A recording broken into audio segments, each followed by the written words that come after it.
The Kingston Book Festival is back this year and will showcase the best of Jamaica's literary and publishing expressions. This year's festival, under the theme Celebrating the Cultural City, started yesterday at the University of the West Indies Mona campus and will continue for the rest of the week, culminating in a book fair on Saturday, March 12.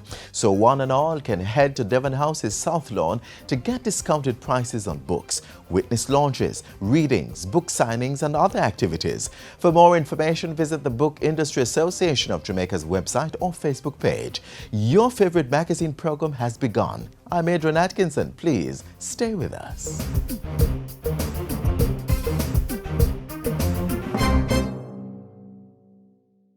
No, son. A verb is an action word. Parents need to become more involved in their children's education. Parents are the first and in many cases the most important teachers. Read with your children. Review their schoolwork. Visit their school. Tapping and rapping and slapping, I said. Nice! High five! Woo! A good education will never decay.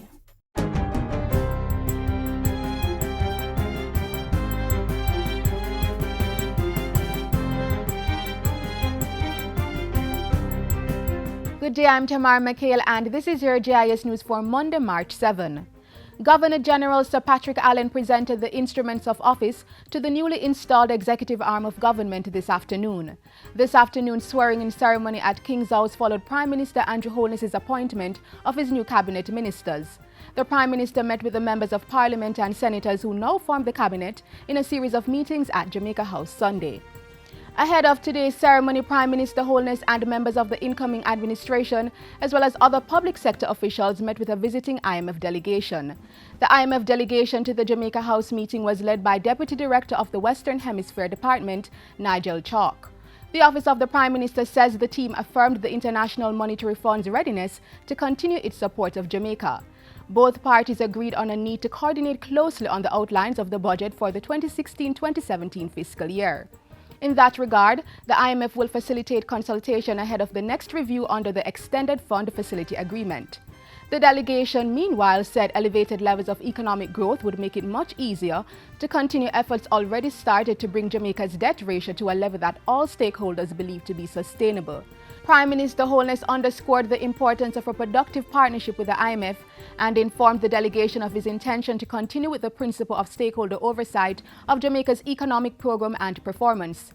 He said government would be looking to accelerate inclusive economic growth while maintaining fiscal prudence and resolved to table a new budget that reflected those priorities as early as possible in the new fiscal year. In the meantime, the Bank of Jamaica BOJ is projecting Jamaica's economy to grow within the range of 0.5 to 1.5% for the 2015-2016 fiscal year ending March. In its October to December 2015 quarterly monetary policy report, the central bank also projects growth accelerating above that 0.5 to 1.5% range in the next fiscal year. BOJ Governor Brian Winter says the economy should continue to benefit from further improvements in the business environment, consumer and business confidence, and gains in external competitiveness. Inflation for 2015-2016 fiscal year is meanwhile expected to be below the lower end of the 5.5 to 7.5% target range. And over the next 4 quarters, the bank is projecting inflation to be within the range of 4.5 to 6.5%. The BOJ says this outlook is largely dependent on a moderate increase in international commodity prices, as well as continued improvement in domestic demand. The Ministry of Health is appealing to persons who fall within the high-risk groups for severe complications to seek treatment early if they experience flu-like symptoms. Chief Medical Officer Dr. Winston Delahaye says patients in the high-risk groups usually have other illnesses made worse by the influenza infection or a compromised immune system. The high-risk groups include persons with non-communicable diseases such as heart and lung-related illnesses and respiratory diseases such as asthma.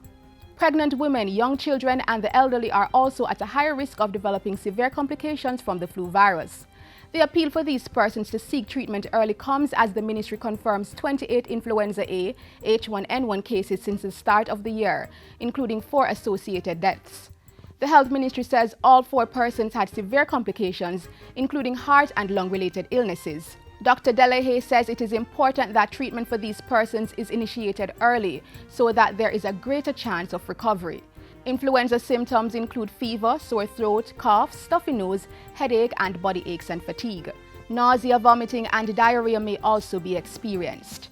And finally, ground has been broken for the construction of the Cambridge Community Development Resource Centre in St. James.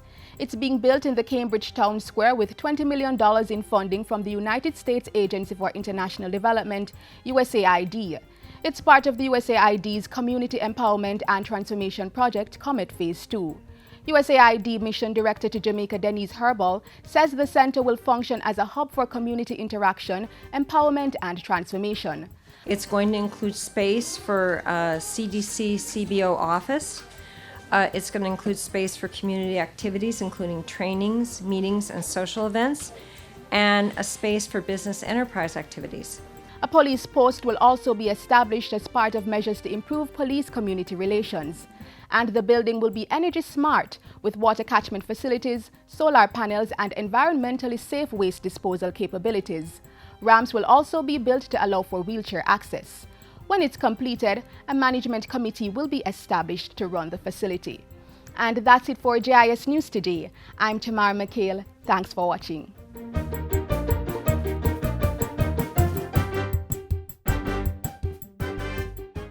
All the people them with a Zig V, hold up your hand.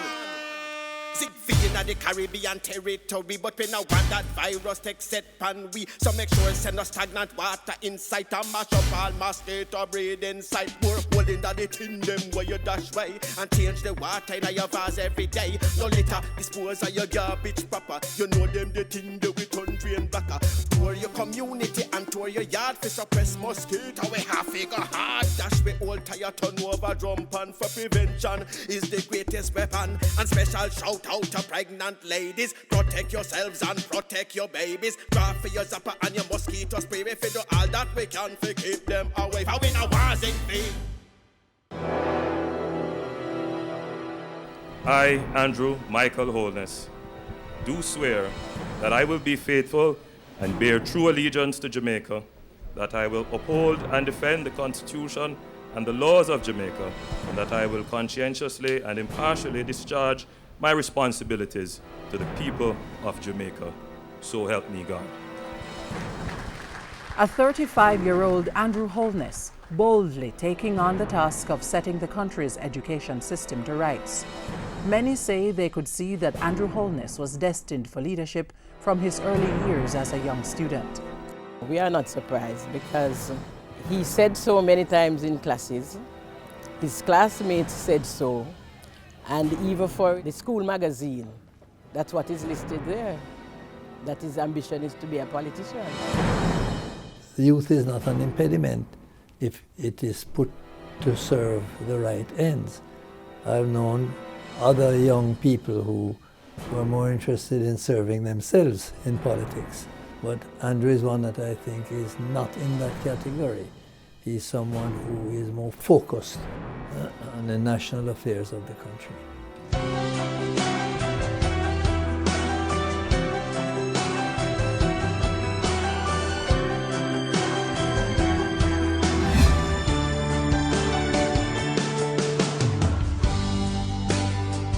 Born on July 21, 1972, Andrew Michael Holness grew up in Spanish Town, St. Catherine. Young Andrew attended the Spanish Town Primary School and later the St. Catherine High School, where he served as head boy, president of the Students' Council and the Debating Society. He was very focused, determined, and hardworking. Very sharp analytical skills, very sharp, and he would be able to argue points, he would be able to introduce new ideas into the discussion. So I would say he was widely read. That engaging mind was further developed at the University of the West Indies, where he pursued a Bachelor of Sciences degree in Management Studies, and later a Master of Sciences in Governance and Public Policy.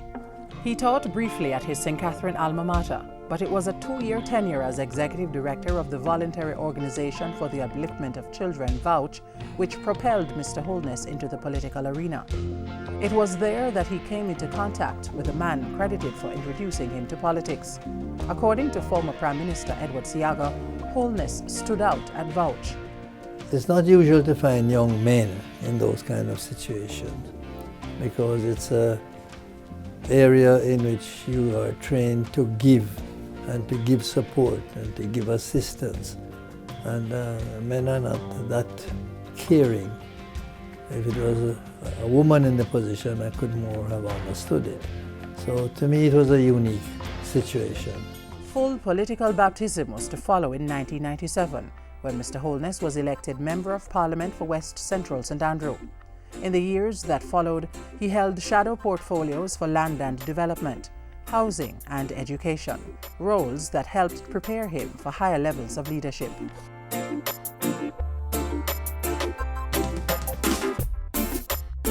After the JLP's victory at the polls in 2007, Mr. Holness was given the job to manage the country's education system. His passion for education was evident. If you want to see the future of Jamaica, look at your children.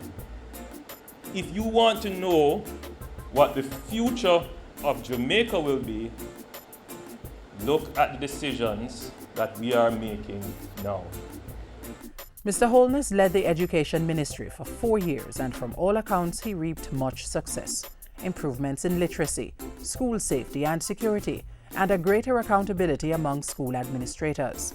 Described as a transformational leader by those who have worked closely with him, Mr. Holness took on the task of reform, aiming to effectively place education in a position to change the nation. We believe that it is the school, in partnership with the family and the church, that will shape the Jamaican society to be the place of choice to live, work, raise families, and do business. He has his own mind. He uses it. He's firm in what he does. And therefore he will make decisions and can make the right decisions with good due consideration. Now, those are the tools you need to handle problems.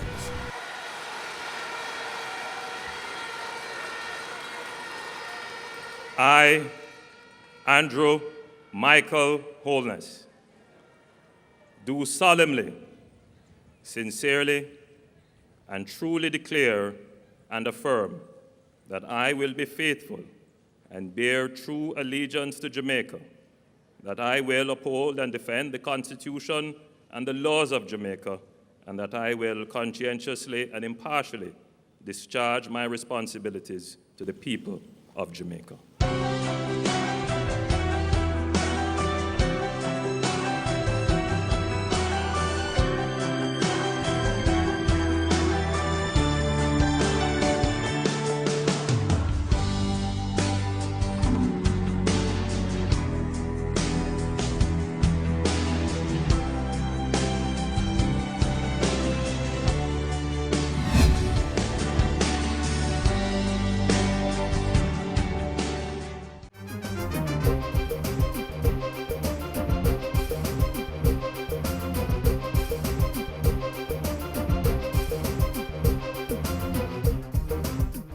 I, Andrew Michael Holness. And with those words, the Most Honourable Prime Minister took the oath of office and became the head of government. The details are next in this week's Jamaica House Weekly.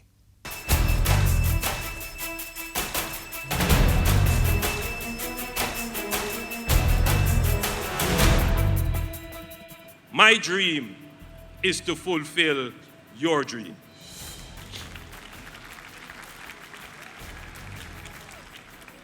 We must create a Jamaica where there is hope and opportunity.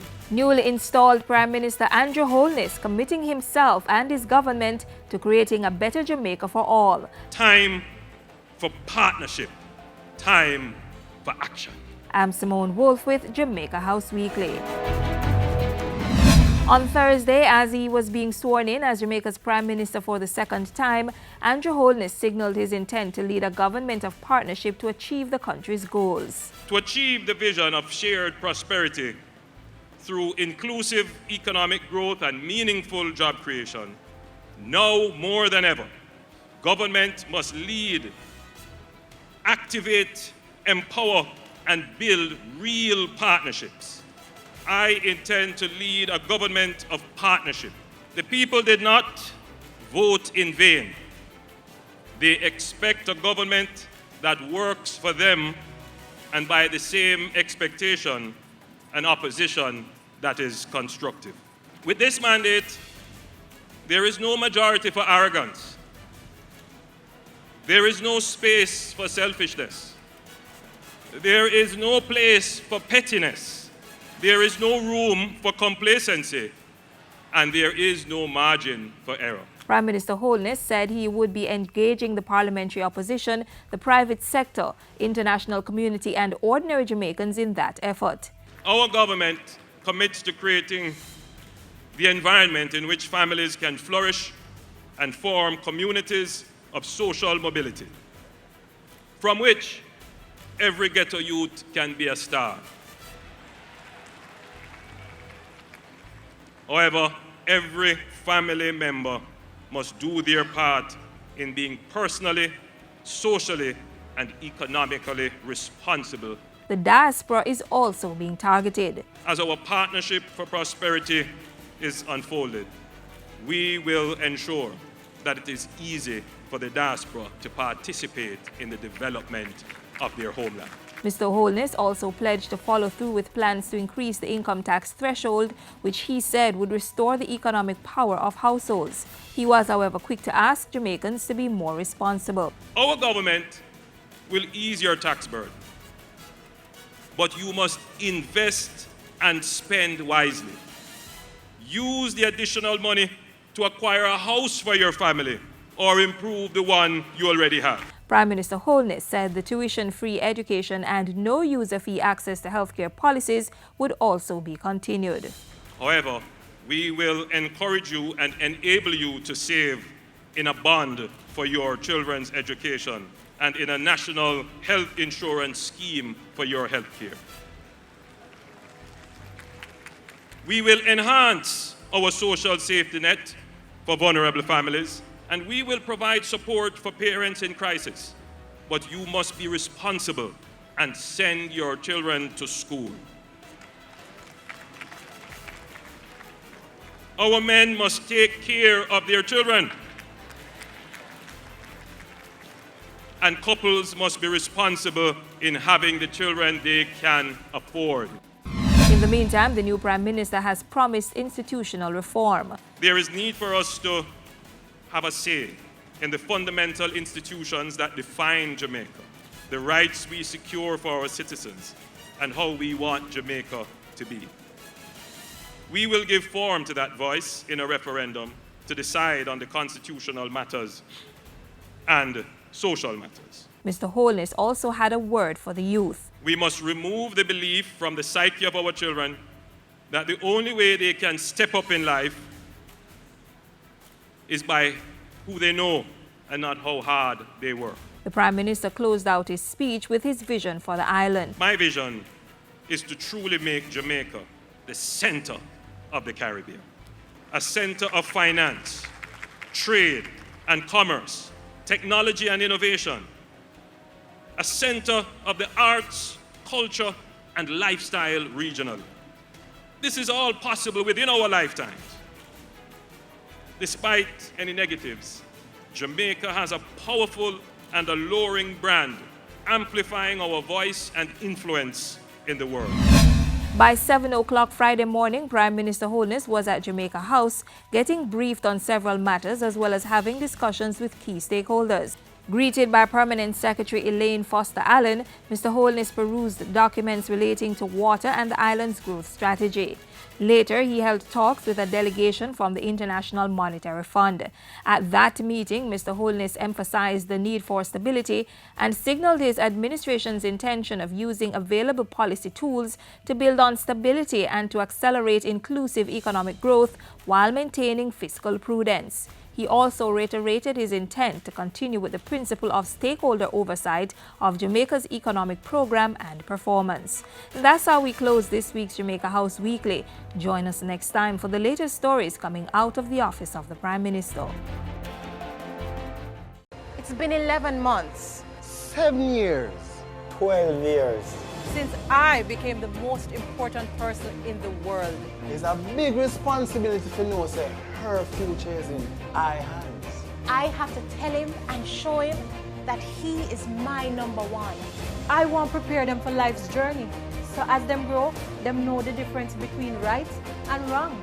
I gotta make sure I keep him out of bad company. Because if I don't raise him right, the streets are gonna raise him. I feel, she feel. If me stumble, him fall. Knowing I'm responsible for their future and they're responsible for Jamaica's future. So I won't give up or allow her to quit. I'm gonna make sure I'm safe on the straight and narrow. Me prefer to tell them no now than watch them regret it later. Because to the world, I'm just another person. But to my child, I'm the whole wide world.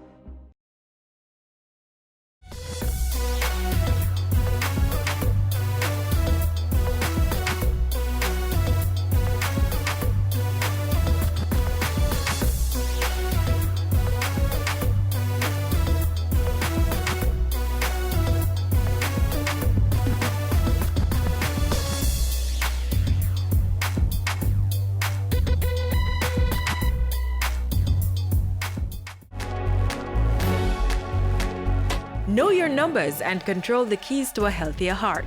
Know the numbers for your blood pressure, cholesterol level, blood glucose level, and your weight and body mass index. Find out the risks they represent and what you need to do to stay healthy.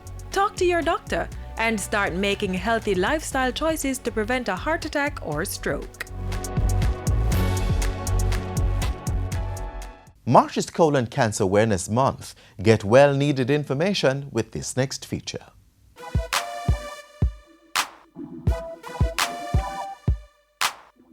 The link between what we eat and our health cannot be overstated. What you put in your mouth today can have a big impact on you down the road. Apart from diabetes, diseases like colon cancer are real risks, and research by the World Health Organization suggests that even after a colon cancer diagnosis, eating right matters.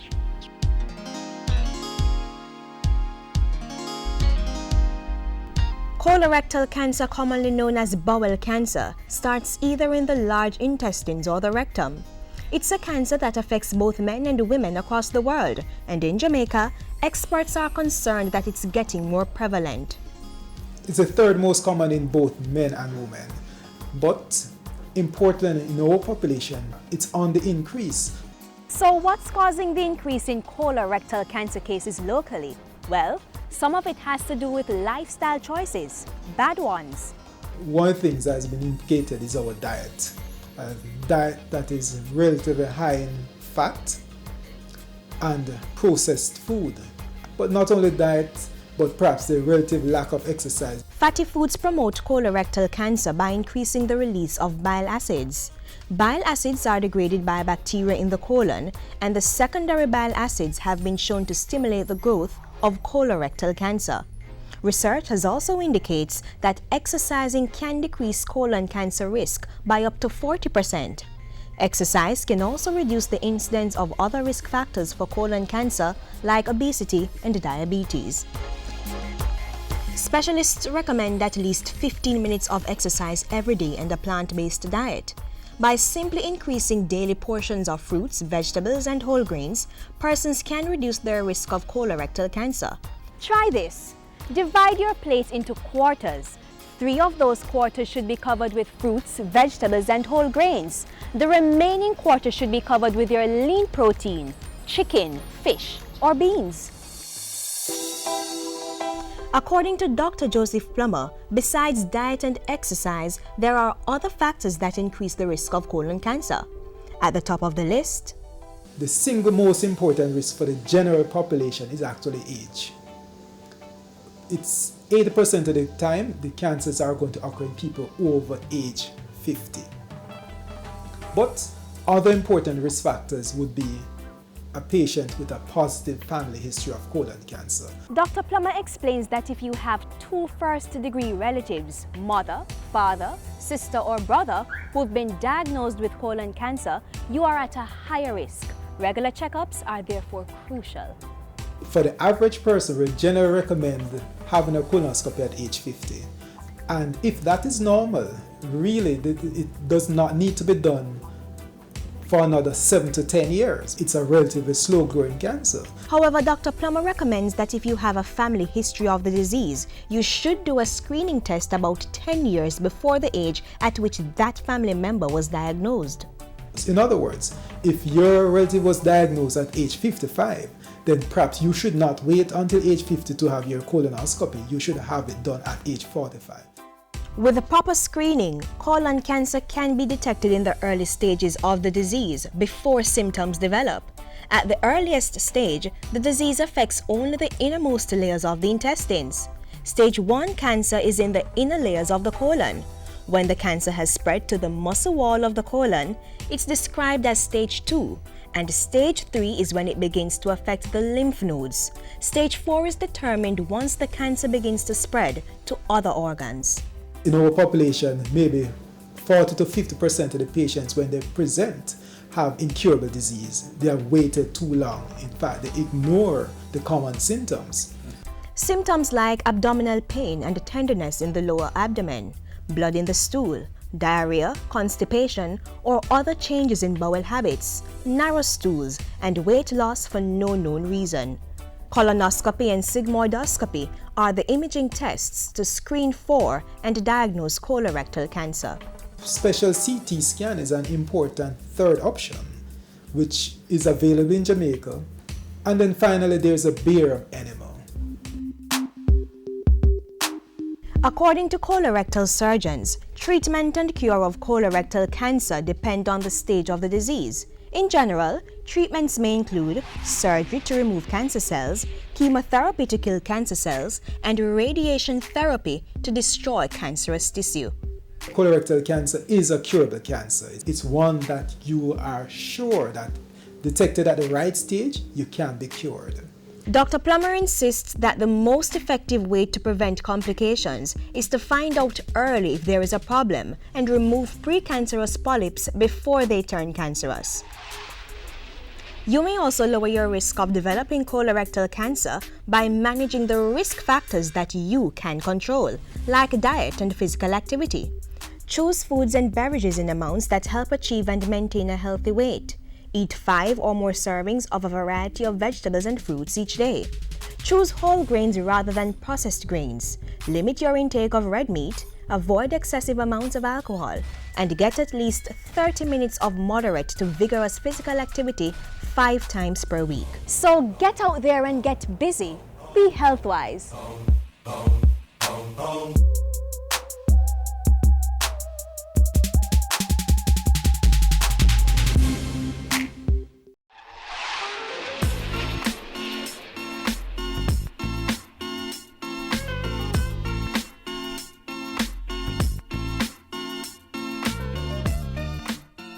And that's our show. We'd love to hear from you, so please send your comments and queries to Jamaica Magazine at jis.gov.jm. You may also stay connected with us by liking us on Facebook, following us on Twitter, checking us out on Instagram, or subscribing to our YouTube page. And of course, our website, jis.gov.jm, has all these links and so much more for your viewing pleasure. On behalf of the entire team here at the JIS, I'm Adrian Atkinson. Thank you for watching.